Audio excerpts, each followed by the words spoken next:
Hey folks, welcome to Sonic the Hedgehog. Oh wait, that's not Sonic, that's Shadow. What is this?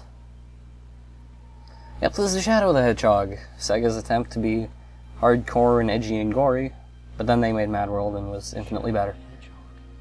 Anyway, this is an attempt to explain Shadow's backstory after all the confusing shenanigans of Sonic Adventure 2 and Sonic Heroes. So it tried to clarify things and explain who he was, how he was created, but overall it just kind of added to the confusion. And that which was clarified was generally so stupid they decided not to declare it canon. Or at least I'd prefer not.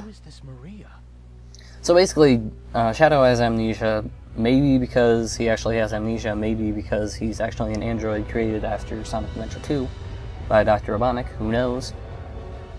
And really, we don't find out in this game unless you play the final boss for 10 minutes or some crazy thing like that. It does not take 10 minutes. And you get a small little soundbite from Dr. Robotnik telling the truth. And that's all you get. So I'm willing to bet most people watching here don't actually know if this is actually Shadow or not. Anyway, this is a giant alien who says that you'll do what he says or otherwise he will slap you with his pin hand. His name is Black Doom. He's stupid looking. And he's also overly dramatic in his voice acting. Same with a lot of the voice actors here. This is actually the first game where the 4Kids voice actors were the characters instead of the original voice actors. And the inexperience really shows. Especially with Jason Griffith, who does Sonic and Shadow.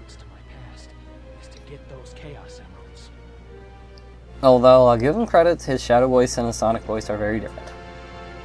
However, they both sound like Usopp, which he did in One Piece. That poor guy. He's improved a lot by Unleashed, though, I'll give him that. Anyway, our first stage, Westopolis, is...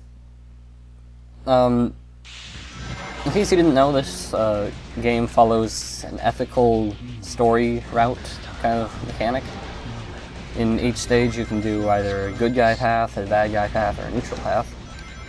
And depending on what you do, you'll get a different ending. And the plot will actually significantly change, other than just you getting different upgrades. Which I think is dandy. I wish more ethical-based games would do that. Hey Shadow, long time no see.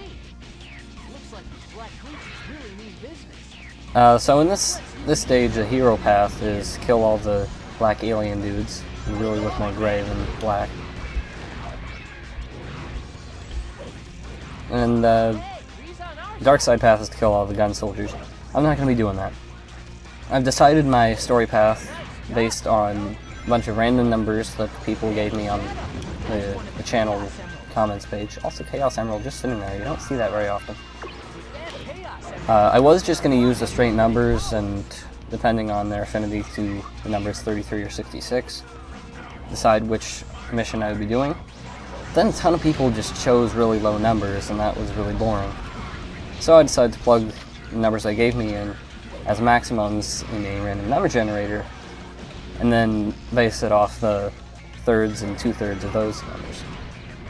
I could have just rolled dice, but that would be more boring, and much less convoluted. Anyway, this game uses guns. They don't work very well most of the time. I mean, granted, they're small moving targets, but still. Also, these guys have green blood. Clearly, they are the Gerudo. And I recommend switching over to the mission you're actually going to be doing, so you can pay attention to how many dudes you've killed. There we go. Anyway, I've got to kill 45 of these guys. So let's get going. They're spread fairly evenly throughout the entire level. And if you miss one, guess what? Checkpoints actually act as checkpoints and you can warp between them, which is pretty darn convenient. Also, when you do good guy things, you build up your good guy meter, and bad guy things, you build up your bad guy meter. Each has different powers. This one allows you to warp forward in the level, which is not useful to me at all, so I'm actually going to backtrack and show it off this far. Shadow, Now if you did that from the very start, when you had a full gauge, would have gone a lot further and you would have skipped a lot of the water. Anyways, you can see checkpoint worth between places. Hopefully you won't have to utilize that. Oh, by the way, the controls in this game are pretty darn terrible. They're incredibly slippery. Basically nothing really works the way you want it to. Hey, thanks, Sonic.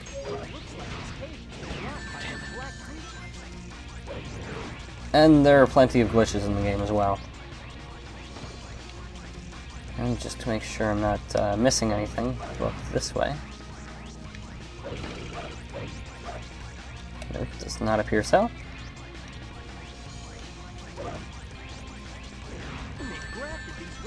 Although sometimes the homing attack just plain doesn't want to work the way you want it to. Really, homing attack, it's fun to use, but it doesn't work a lot of the time. Watch out for the lasers coming from above. Yeah, I wouldn't have thought to do that, Sonic. Anyway, kill that. You can see there are keys there, and also you can wall run like that. It's awesome. When you get all the keys in a stage, it unlocks a little area where you get special weapons or something. I don't know. I've never bothered. They're not necessary. And you may have noticed that everything is trying to look all grungy in this game, including the balloon, the power-up balloons.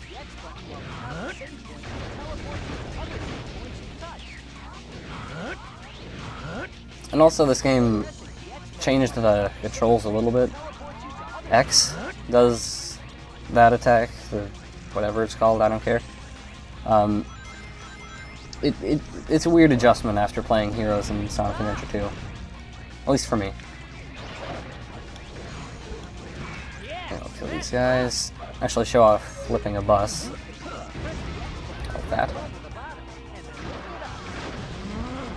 And here we can show off the evil power once we get to some enemies. I repeat, this is not a Like that. And you can use it again if you still have stuff in your gauge, which is awesome. What's more the feeling?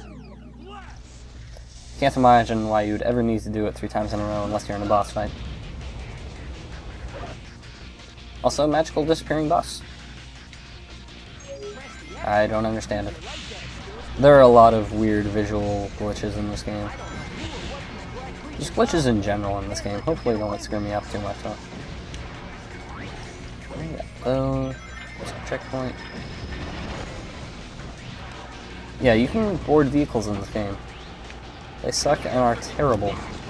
There's no reason to use them. So all they do is restrict your movement. When you can't home attack, you still use up bullets.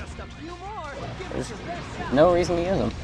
Except in those small instances in which you got a little hoppy dude and you need to hop large gaps that you wouldn't be able to otherwise.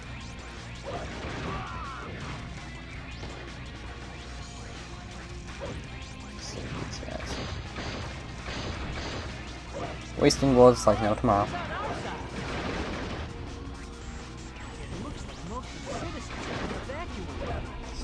I think I'm on track for how many aliens I wanted to kill. I hope I'm on track.